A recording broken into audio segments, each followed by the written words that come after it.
Hello everybody, welcome back to Graceful Embroidery. As the 17th birthday event comes to its conclusion here with our grand finale, I want to thank you all for being involved in this event and for all your encouraging emails and posts on social media. And I'm so pleased with the response that I've got over these new designs. There were lots of wonderful suggestions as to what I should call them, but I finally settled upon Mansfield Lace. Several of my collections, like Marianne, Harriet, Chawton's Gardens, and there's another one, Georgiana, are named after characters or places associated with Jane Austen, and Mansfield Park is one of her books. And because these designs are very delicate and they have elements of lace in them, Mansfield Lace seemed very appropriate. So thank you to the member who made that suggestion.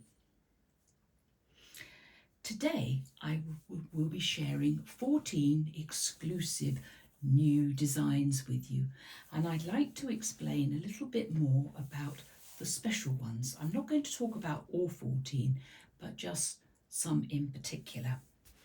Now here I've got some stitch outs of some of the freebies. I don't think you've seen this one before, and this has the lovely big flower that's filled in the middle, and that is created as it's inspired for. It's not an exact representation, but it's based on the grass of Parnassus flower, which I explained in a blog why I chose that. Those are the buttonholes. I've not cut them. You don't have to cut buttonholes. Now, this one here was an experimentation with colour. We changed the colours of the stitch out, and I liked some of it, but I didn't like these flowers here. I thought they were far too dark, and some of you agreed with me. Now this one here has been stitched out on a lovely apricot type silk, and depending on what fabric you use, your finished designs can look very different. Right, the first two designs that I'm going to talk about today are dimensional flowers, and that's design number 29 and 30. And the idea is that, let's move these out of the way for now. You have 3 sizes of flowers, and then you also have all these lovely, very light layers that you can put in between them. There are 2 styles. One has slightly pointed tips, and the other ones have, picking up the right one, have rounded petals, but they're all 6 petals, just like the flowers. They're based on this flower here, so they're just large versions of them, because I think it's so fun to play with dimensional flowers. So what you can do is you can put the big one on, and then you can put the petals between each other like that, and put the next one. These have all been stitched out on tulle using a water-soluble stabilizer, and I've trimmed everything around the finished designs before soaking them in to get rid of the stabilizer. Then we can put a little lacy, and as you can see, you have so much fun building up the layers. And what I love about these is they naturally curl in the right direction. Now those can be sewn together, or you can put a bead in the middle or put a pearl. So that's the dimensional flowers, which are design 29 and 30. Let's put those away now. I hope you have some fun with those. It's a very similar principle to some of the flower elements that were inside rose gold bridal lace. I'll put those there. Now, I've got some more here. And when they're stitched on tulle, they are just so light and airy. They are beautiful, and the tulle hardly shows.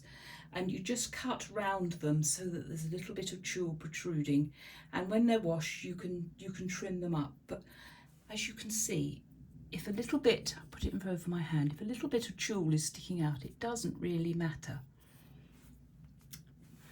Right, design 34 is like a jigsaw piece. Let me just move those out of the way. Let's turn it the right way around. Oh, this is the right way. We can tell which way up it is by the violas. And it sits perfectly above itself, below itself, and each side of itself. So we have 4 designs here, and I've stitched them out on this beautiful, rich silk dupion. And I experimented. I've been experimenting with best press, and I prepared, this is a very shiny silk dupion, which is not always my favourite dupion. I like the slubby, the natural look of the slubby, and it's a little bit more forgiving. This will show a lot more detail. It'll show you little flaws, but I pressed it with best press and then did the stitching, and I'm so pleased with how it's come out. And the colours are just beautiful. They really pop on that green, don't they? So what would you use this for? Well, with the big hoops that are available to now you can make quite a big tile effect with these designs and create your own fabric. And you can use that fabric for collars, sleeves, or child's bodices, lots of cuffs, lots of things. And I'm wondering about an embroidered waistcoat. But yeah, so that is design 34. Now we're going to look at design number 35, which is very, very delicate. Here we are. This one has just been trimmed round. This one here, I've actually trimmed around the scallops at the bottom. And the idea is that you stitch this out on tulle. It can be embroidered very successfully on tulle with a water-soluble stabilizer again. And you very carefully remove the hoop after each colour, and you do all the snipping rather than leaving your jump stitches underneath, and you get into a bit of a tangled mess. So I'm going to do a video on this at some point. It's very easy to take a delicate design and embroider it on tulle, providing it is delicate and not dense. Designs like Natalie's Wedding Day and Graceful Jasmine's, Regency Whispers. There's a lot of designs, and some of them I haven't actually tried out yet, but you can successfully embroider out on tulle. And the important thing is to not get any threads on the back, because obviously they're going to show through. So you've got to take a little bit more time, and the results are spectacular. And this is the process that you would use for delicate lace embroidery around bridal veils and similar projects. So that is design number 35. I'm very proud of design 44. It's hiding over here. This is freestanding lace that I've developed, and I've stitched this out in a really pale green here. It's based on the elements that you'll find in the collection. It's quite fragile, and as you can see, these bits are not joined, and they're not meant to be joined. I had to stitch this out many times before I got it right. The 3 petals at the top are from that same flower that we were looking at previously, and I've stitched this out with bobbin thread underneath. I don't put, a lot of people recommend that you put the same embroidery thread underneath that you're putting on top. Well, I've done it in a pale green. I think it's Sulky Rayon 1063, but I've got white underneath, and it's done it very successfully. Why do I use bobbin thread? Because it's lighter, so I think it gives you a lighter lace. So all my freestanding lace is always stitched with my bobbin thread and 1 layer of Floriani wet and go, gone, wet and go, wet and gone. So that's that design, and I'm really proud of that. And you will see this lace, larger versions of this lace, in the Mansfield Lace collection when it is released.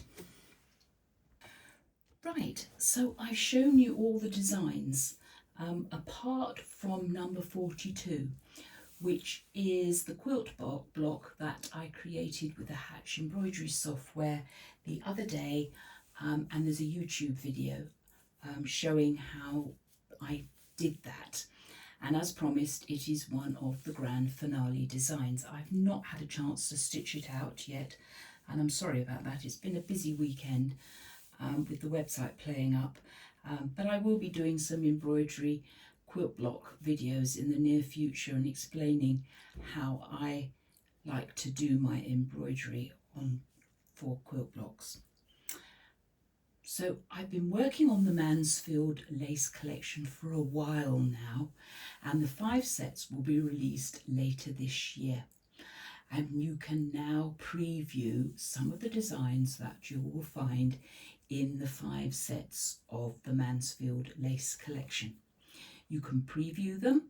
There will be more designs added to the sets, but you can pre-order them individually. Obviously you don't need the first set because you've collected that, but the price reflects set 2 to 5, and I'm adding new ones all the time. So not all the images are up yet, as I explained. More designs will be added in the coming week, but you can go and have a look and see what fun I've been having combining these designs and making new ones of them. So thank you all very much for your emails and your encouraging posts and likes on YouTube. They help promote Graceful Embroidery, so I'm really grateful to you for doing that for me. And I hope that the birthday event has been inspirational and challenging for you. We've had some wonderful competition entries to look at, lots of ideas there, book covers, and that wonderful basket. There's a challenge. We'll be voting on those in about a week's time. So I hope that you enjoy playing with these 14 designs. You can download the whole zip, and inside you'll find a folder for each format, so you just open that up and save the designs in your preferred format. So have fun, and thank you all very, very much, and I'll see you all very soon. Bye for now. Happy embroidery.